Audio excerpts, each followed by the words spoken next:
I'm Momoyo I am Bugo from Bite, Sips and Bants. And welcome to today's episode of Bite, Sips and Bants. So I'll introduce the topic and then Bugo will introduce the drink that we're making today. And the topic is something that a lot of us have gone through. If you haven't yet, it's a matter of yet because life happens. Just be grateful. And the topic is grief. How to deal with it, what happens, how to heal through it. The good side and the bad side, because it's both sides. And yeah, we hope you're going to learn something. What are we making, darling? We're making a mocktail today. It's more of a strawberry mojito, but a virgin one. We'll have strawberries and some mint. So as we go along, I'll be mentioning what we're doing. It's very simple. It's a one-sitting kind of drink. Okay. And it's also very good when it's sun. It's very refreshing. Yeah, we all need some sun. So anyway, for this introduction, I'd like to know, as an adult, how has grief come to you, or how has the world introduced grief to you, or loss? But sorry, before we start, I need to mention something that is very important, and we agreed on, is that grief is the price. Grief is the price we pay for love. You agree? Yes, absolutely, because you only grieve that which you love. True. Yes, because you have a form of attachment to it. Yeah. Yes. Yeah. So and I think the thing is, we will never, it depends. I don't know, you see, even in love, even loss of love from heartbreak to any other thing, the question always becomes, is it worth it? Is the pain worth it? And I think for me, in every instance, I've always come to realize it was worth it. But So, yes, right to our first question as you're making this cocktail. Who did you lose? I lost a really close friend last year, actually. I did not see that coming, so I was quite blindsided by that. And it was the first major loss I have had as an adult, and it's different. Yeah. And it's processing it. I think I'm still in a way processing it. I'm in a better space in terms of that. But yeah, I lost my friend last year. We used to do a lot together, also because we used to work together. So by nature of that, we our lives intertwined a lot, from work to personal. But I always say I was very lucky. I was very lucky to want to have been trained by her, but also to have been her friend.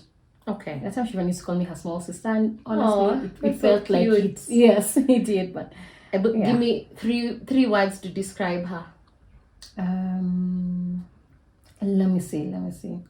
Hardworking. She was, I think, one of the most hardworking people I've ever met.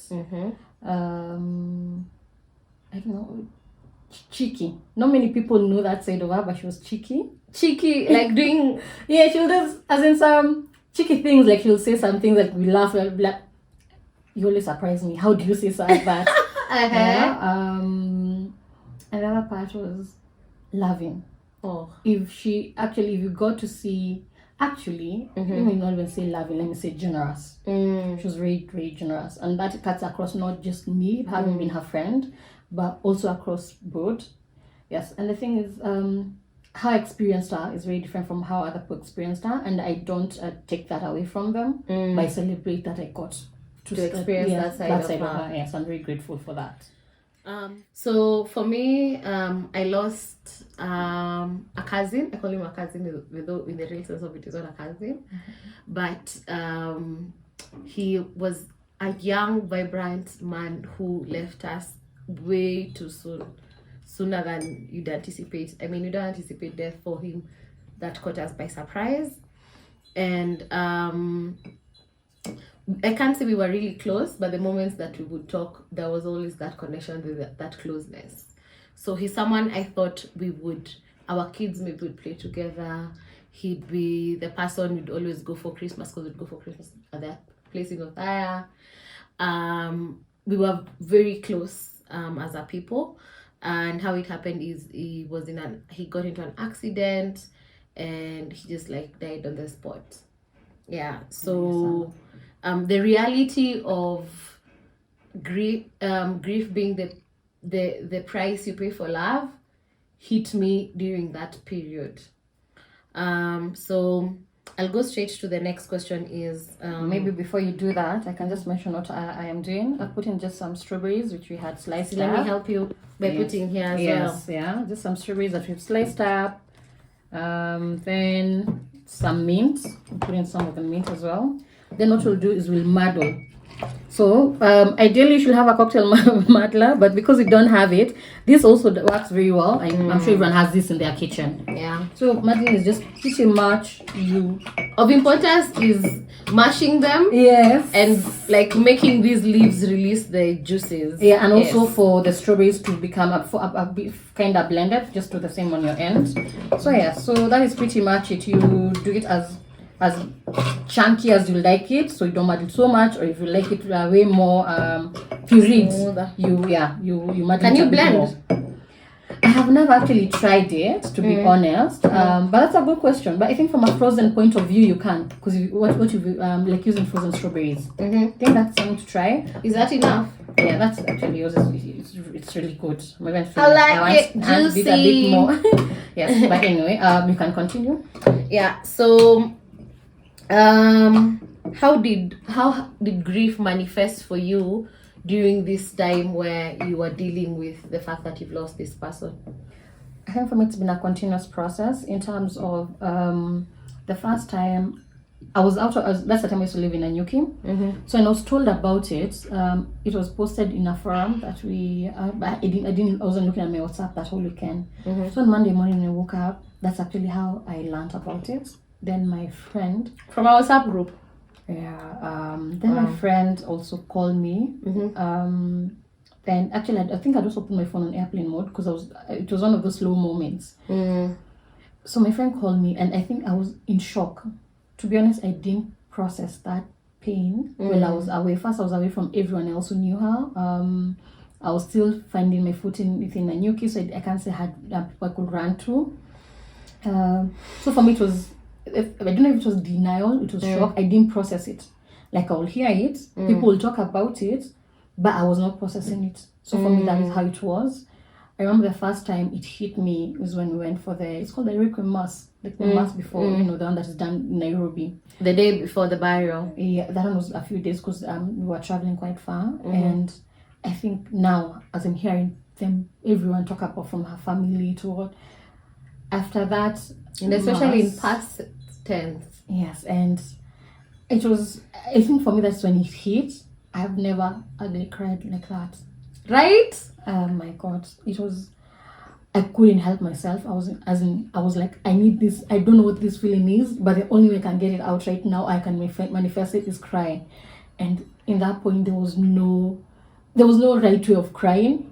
So at times, I know the people who are hired to cry at burials and everything. But I find that crazy. But when you see a loved ones cry like that, and respect, it's just there's no a different way. Phenomenon to wrap your head around. Yes, you don't know how else to explain, or rather to express that pain, that loss, and you're still trying to feel. Your mind still can't fully wrap, but it's trying to feel. Okay, yes, this is actually real. Talk about mine was I remember I was in bed. So when we were working from home, so I was working on my laptop, and then my dad calls me, and then he was called Kenyua, he asks, "Uliongea na Kenyua lini?" I'm like, we spoke a couple of days or a couple of weeks ago, we were supposed to meet up. Akanambia, he was in an accident yesterday, and comes, okay, so where is he? Then he told me, so I thought it was a hospital. So see, I looked up on Google Maps. And then when I looked up on Google Maps, I think I still couldn't believe. I thought it was a hospital, but it said like it was something nursing home. That was the name. So I thought it was Hosi. So me, as I'm going, I'm like, he's been in an accident. We're going to find out what happened. And then I go, it's a mortuary. I'm like, what's going on? So I call work and I'm like, today I'll not be able to work. My nene was in an accident, and then we are here dealing and finding out what's going on. So I go there, I meet people who I know, Nini, and then at some point the dad was also around, and then we look at first we go to the postpartum room. They ask for people to come, So I went. Actually, I didn't know where I was going. There was just said come, and then I think the sister or the dad said 20. So I went, and then I looked at the photos. Like, it's like a movie. Because that time during COVID, you couldn't go into the postpartum room. Oh. So he showed us photos, like where his skull and he's bleeding, like he bled on the spot and just in need. No one could save. We just needed to know that no one could save him, because then you're always looking for someone to blame or something to blame. Yeah. And then we saw him in the body bag before we went to, he was taken away to now an mortuary closer to home. And then after that we decided, okay, we've been here the whole day, let's go have let's go eat, all of us, his friends, our family, let's go eat. Kasema sawa. So we went somewhere, it was in Thika, somewhere to eat. And then as we're eating and drinking, at the way you pass photos, someone passed a phone and it had photos of him. And then I looked at it and I'm like, wait a minute. This dude who's here is the Kenya I know, and he looks like that person I saw in that body bag. Bruh. I have never cried like that in my life. I don't know, I was wailing. It was like there was pain that was coming from your heart. It wasn't making sense. And then I remember that day was a clear night, that there were stars, and I was like, why would you do that? Like, God, why would you take it? Why? It didn't make sense at all. But at that point it hit that it was him, and I don't even know who was consoling me, because I couldn't see them. I was just crying. But I know somebody was with me saying, I don't even remember what they were saying, but they were just talking to me and trying to console me. I was inconsolable. I think I cried for 30 minutes straight. Okay, I don't know how long, but it felt like forever straight. And then, so we dealt with that. And then for the burial, I remember I went for the burial, and then the girlfriend played some song. I couldn't see straight. Nilitoka, I just left that burial place. I didn't even have my phone. But the good thing is my friends were taking me. I had crammed my friend's number. So I just saw the first face that was familiar, because we were in the front row. I don't know why we stay in the front row. Like, it's like when you cry, everyone is just looking at you. And then that burial was packed. I was like, there's no way I'm going to stay throughout this service. I just left. I went, saw some dude, and then I called my friend. I was like, I'm here, just come and take me. Okay. Then they took me, and I didn't expect this episode to make me this emotional, because I can feel it on my face. But have you healed? I think for me, I don't think there's an end point to healing. Mm-hmm. And I think that cuts across so many things. Actually, today I remember I posted something saying, do not wait to live life when you are fully healed, because healing is a process, and you're healing in small bits. But I'm in a point where it doesn't crush me as it used to. Now I can talk about her with a lot of joy about it. I remember, I think part of my healing is also having to talk about her. I talk about her at work with people who she comes up in my discussions a lot, or in my conversations a lot. And for me, that is also part of healing. And I can't wait to visit tour the world. That is we had a few places that mentioned we would like to go. In her memory. Yes. Okay. So, yes. Have I healed? Let me cut you short first before you tell us that. So I put in some simple syrup, which is basically usually sugar and water that has been reduced. So now the next thing we're going to do is lime juice. So for the sugar, the simple syrup, I did half a shot glass. This one I'll do a full glass. Then after that, it's pretty much putting in some ice cubes, putting in some soda water. You're done. We stir, and we're ready to have our drink. Okay, yes. And ice. So, yes, always ice. Okay, go on. So, have I healed? Honestly, I don't know. Again, what you've said makes sense. That it's a journey. And I don't know what healing looks like after losing someone, because it's not like a wound you've cut and then it's come together. Yes. But I have gone through the phase of anger, because I was angry. I was angry at him. What were you angry at? I was angry at God. I was angry at him for being stupid. He should have had his seatbelt on. Okay. So I was angry about that, but also was angry at God and the universe, like, why, this guy was amazing, he was so vibrant, he's so bold, he had so much potential in him. He's the guy who'd come through for you at whatever time. So like, why do you think he's the person you needed to take? And then I remember as I was asking these questions, because I was asking my parents, my dad asked me, is it my dad or my mom? Aliuliza, I'm about to cry. It's okay. It's okay. Oh. It's part of it. It's part of it. Oh, so Aliuliza, This is also part of healing. Talking about it. I haven't spoken about it for so long. I know. And talking about it in small bits it's healing. It's part of it. It's okay. So Aliuliza, so would you have wished that then God takes you in his place? And I'm like, that's a difficult question. But it gives you perspective, and you're like, anyway, God did not take me in his place, so the least I can do is live life and live it large. Yeah. Yes. I miss him. Yes.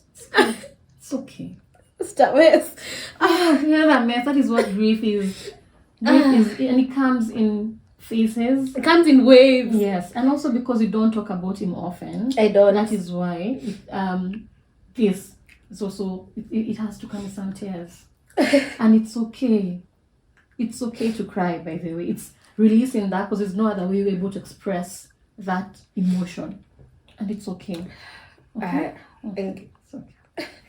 All right. So yeah, so I'm still healing. And it's good. Like, there's no formula to this. Yes, and that's the most important thing. And everyone has their own healing processes. I'd like to mention there's this book that I think I've been telling everyone about, What Happened to You. It's by Oprah and psychiatrist called Dr. Bruce Perry. And in one of it, there was a story where he was saying, the thing about healing is in our current culture, we focus so much on just talking in very limited time, like you go to a therapist once a week, Yeah. where you talk about it, or you're given meds. But you see, the thing is, we need continuous therapy in small bits, and that's what our indigenous communities had. So you'll talk about it with your mom today, because so we were so connected, we didn't live so far apart. So when you're ready, you'll talk about him today. But in another week, someone will be talking about him. You will also be part of processing that pain. So, and then he's woven into the community. So he's there, but not fully there, like physically, but he's still there. And the community now remembers him in such a beautiful way. Oh yeah. So that is also so talking about people when they pass, as in it's good, but also only in the doses that person feels like. If I came and forced you to talk about him, it will antagonize you. Yeah. But when you're ready, like now, to talk about it, then what you feel is that it heals part of you instead of antagonizing you. Yes. Okay.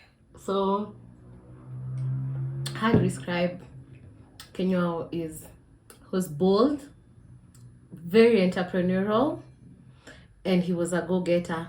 There's nothing he put his mind to get and he didn't get.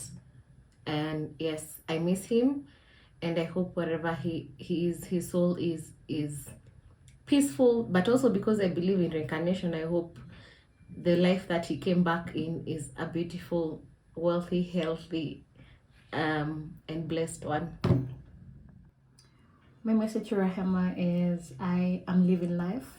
I remember the promise I made to you. I am not a flower girl. I speak up maybe a bit too much even in meetings and in life, and I am dancing. I am remembering to dance to the beat of life and to my own rhythm. Thank you for being a big part of my life. I miss you. So are there things that happen in life that trigger you to remember them? I will say it in twofold. There are times I go looking for those triggers because they help me feel close to her. It feels like it's a thing we used to just do. So I'll give you an example. Sangria was her thing. At cafe Polo Pizza with extra tuna. It had to be like There's a pizza with tuna. Like now it's a chicken pizza, so it's called Polo Pizza. Then we used to ask for tuna on top of it. It's wild, but we loved it. We'll go and give it a try. It sounds interesting. It is yeah, I mean, thinking about it makes me feel some type of way. So there's that. Runs. The time I did 21K for stand shot the first time, I went to the office and I was like, I want to do this. Guys, just do it. Running. Yes, she was my biggest supporter in terms of actually also showing up. We used to go for runs every day.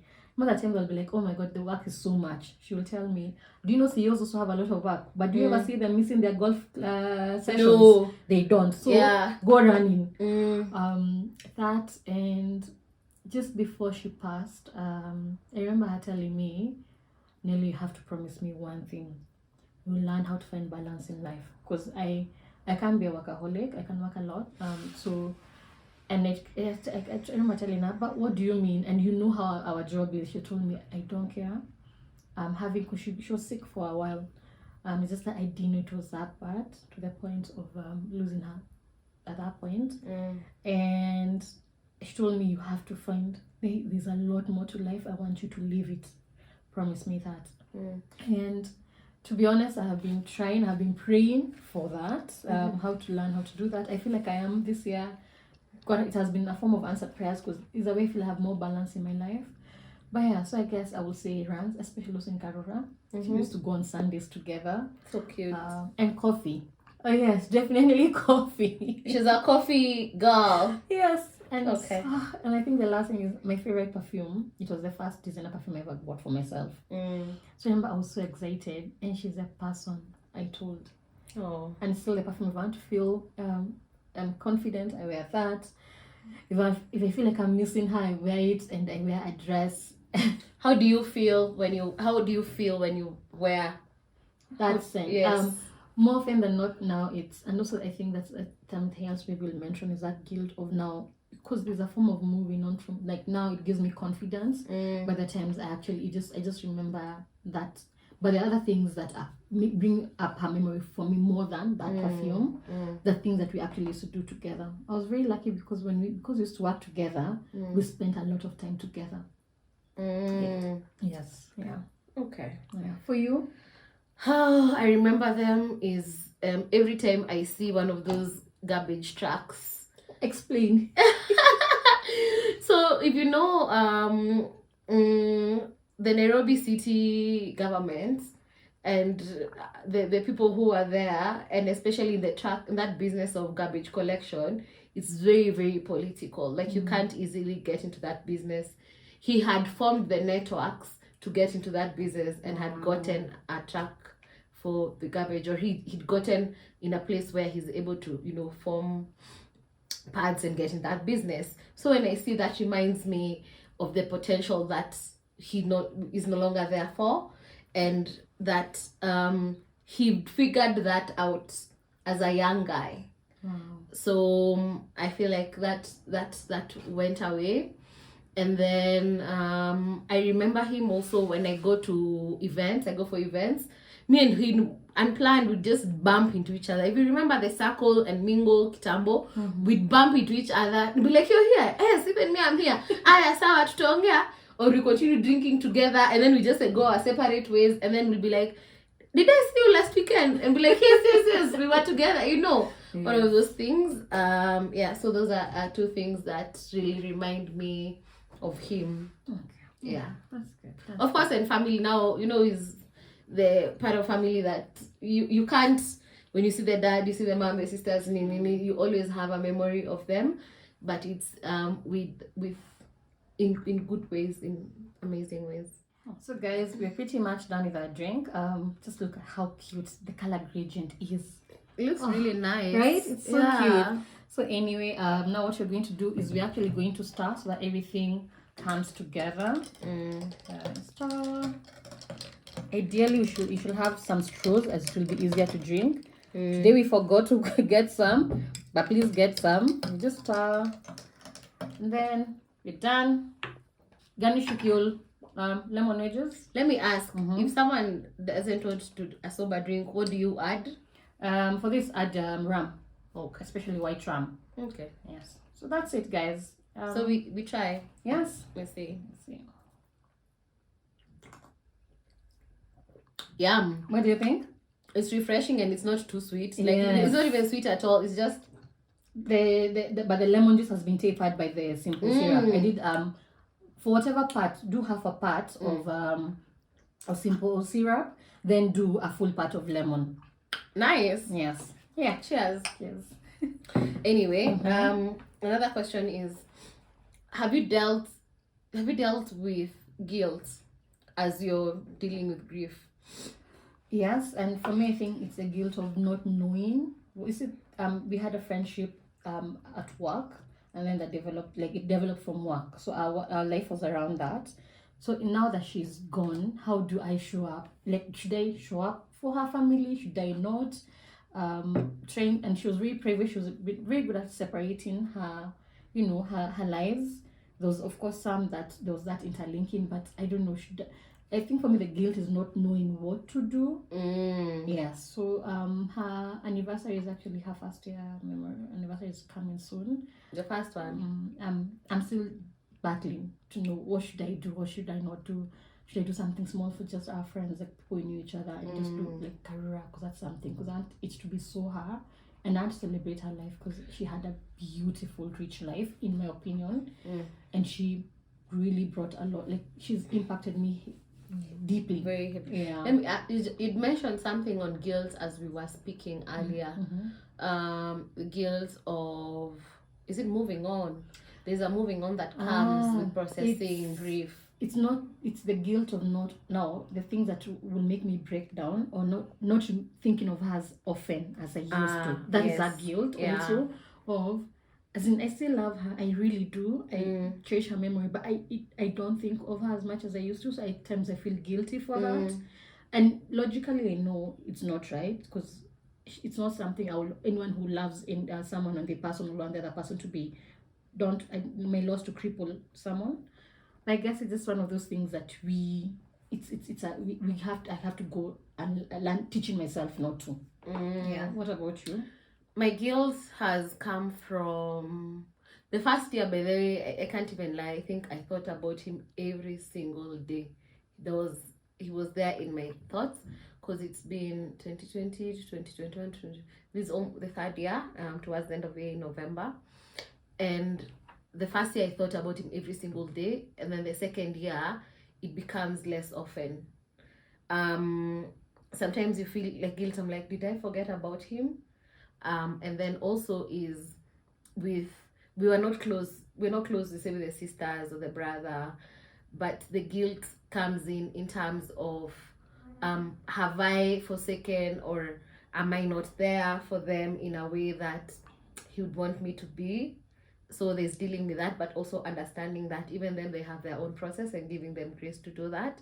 So it's a balance of, do I have to keep saying, like calling or texting or just checking up on how are you doing and things like that. So there's that. And then I don't know whether when I meet with these friends, do I have fun? Sometimes I feel like a small guilt of having fun and he's not there. So they were his friends, but I remember when I met them once, and we were not even planning to meet. They were there, and then I was like, he's not part of this. He's missing. Should I continue being friends? It's just weird. Like, yeah, weird here. Because we're about to wrap up, and I wanna ask, do you think that loss changed you? Actually, I was just thinking about that question, and looking back, remember when you talked about people pleasing? To start consciously and learning people pleasing was around the time, actually just after, when I was in the pits trying to deal with loss immediately after, because it was towards the end of last year. And I think what it did is it reminded me, or rather it became clear to me, one, I'm a limited human being. I can't be everything to everyone, and my time here is also limited. So I think that was the biggest lesson I learned from losing someone close to me.